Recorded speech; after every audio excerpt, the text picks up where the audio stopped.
And welcome back. In the previous video, we implemented destination NAT by implementing a virtual IP and then including that as part of our security policy entry. We don't have to do security policy entry by security policy entry for the benefit of address translation. If we want to, we can flip the script and we can go ahead and do centralized management of NAT. So in this video, I'd like to walk you through getting the same results regarding destination NAT, but doing it from a centralized perspective as opposed to doing it rule by rule by rule as part of a security policy. And as a quick reminder, we are going to use .222 to be mapped to this server, which is at .100. So the mapping will go from the 23.1.2.222 over to 172.16.1.100. And to implement this with centralized NAT, the biggest difference is we're still going to create a virtual IP. And that virtual IP is still going to say, this address of 23.1.222 maps to 100. But with centralized enabled, we don't have to include that specific as part of a security policy entry. And to help reinforce that idea, let's go to the interface on the FortiGate, right here on Firewall 1. So here's our existing firewall policy. I'm going to take this rule right here, which is allowing our web server traffic. I'm going to right click and simply going to go ahead and delete that policy, which effectively deletes that single row, that single rule. We'll click on OK. And I'm also going to get onto virtual IPs just to confirm our virtual IP here. So if we double click on this virtual IP, it states that the outside address is 222 and the internal address it's mapping to is 100 on the 172.16.1 network. So we can still use this virtual IP, except we don't have to include it specifically in our security policy. So I'm going to leave this unchanged with a cancel there. And let's go ahead and specify that we want to use centralized NAT as opposed to the individual security policy rule by security policy rule flavor of NAT. And to do that, we're going to go down to System and to Settings. And here under System and Settings, we're going to scroll down just a little bit to right here for Central NAT. And we are going to go ahead and enable it and click on Apply. So it says our changes have been saved. And just to verify that Central NAT is enabled, if we go back up to Policies and Objects, I don't see it. We should have an option right here for the central SNAT, and it is not here. So I think that's because I have some policies that are already in place. So let's go ahead and clean up some of our policies. If we go back to our firewall policy, inside to outside, double click on it to edit it. Let's specify that instead of a pool, that we're instead using the outgoing interface address, and that way it won't be pulling on this dynamic pool. And click on OK and see if that makes the difference. So let's go back to our System and Settings, and scroll down and specify that we want to use centralized address translation. Click on Apply and go back to Policies and Objects. There we go. So because I had some other NAT policies in place with a pool, it didn't make the change. But now under Policies and Objects, if it says Central NAT here, we're doing centralized address translation.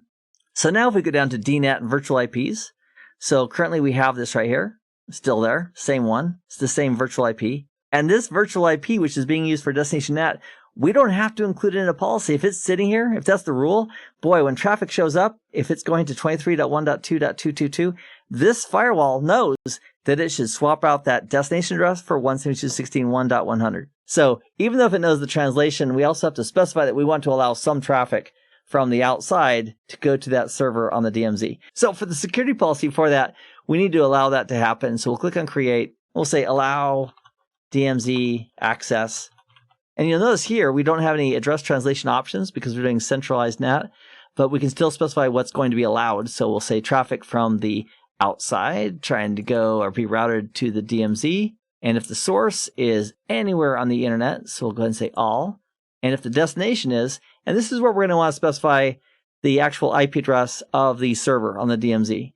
And so I don't yet have an object for that. So let's go ahead and create an address object right here. So we'll click on Create, click on Address, and I'll specify real server DMZ address. So we'll know exactly what that is. I'll go ahead and make that a different color so it's a little easier to see. How about that color right there? And for the type, we'll choose subnet. And even with subnet, we can specify it down to a certain address. And it's 172.16.1.100. I'll put a /32 there so there's no question about it. And we'll click on OK. Now this is just from a permissions perspective. So now traffic comes into the firewall on port 4, and based on a routing decision, the firewall is going to use the egress port of port 3, and the source is any source IP address, and the destination points to the server. As far as the protocols go, we'll say all protocols, then we're going to allow that traffic. So in this case, the security policy rule or the security policy entry here is allowing the traffic to happen And the virtual IP we created is actually doing the address translation rule that'll enforce the address translation for the initial flow of traffic. So we'll click on OK here. And now we have a rule allowing access to the DMZ. And we also have a virtual IP, which is going to be doing the destination address translation for us. And again, the key difference there is that in the firewall policy itself, there was no option anymore with centralized NAT. There was no option to specify that we wanted to use a virtual IP address as part of that rule. All right, so let's go ahead and test it. At the firewall, let me clear off all the sessions real quick. We'll do a diagnosis session clear and enter. Boom, press enter. I'll reestablish my own session.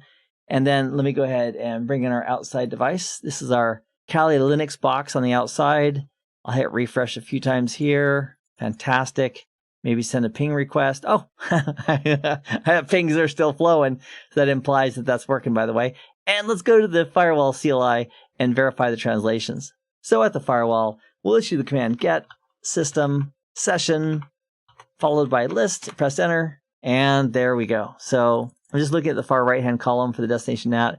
So for traffic that was going to 23.1.2.222, it's being translated to the real IP address of the server with the same destination port, which is 80. For the TCP session for HTTP, here's ICMP. It has its own tracking mechanisms for that. Of course, ICMP does not have any layer 4 ports to hang on to, so it's looking at other information, tracking it separately. So the client was going again to this address, and the destination address is being translated to that. And then down here we have another one for HTTP access, once again demonstrating the destination NAT in use. And while we're here, look at this. So this address of .73, that belongs to firewall 3 on the left-hand side of our topology. And it was doing a DNS request on port 53.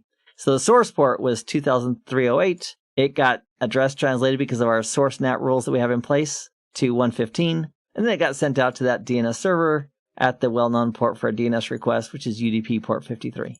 So in this video, we've implemented, once again, destination network address translation, but this time did it with centralized NAT as opposed to the individual VIP being included as part of an individual security policy entry. So thanks for joining me in this set of videos regarding source NAT and destination NAT and implementing it and verifying it on a FortiGate. I'll see you in the next set of videos soon. And until then, I hope this has been informative for you, and I'd like to thank you for viewing.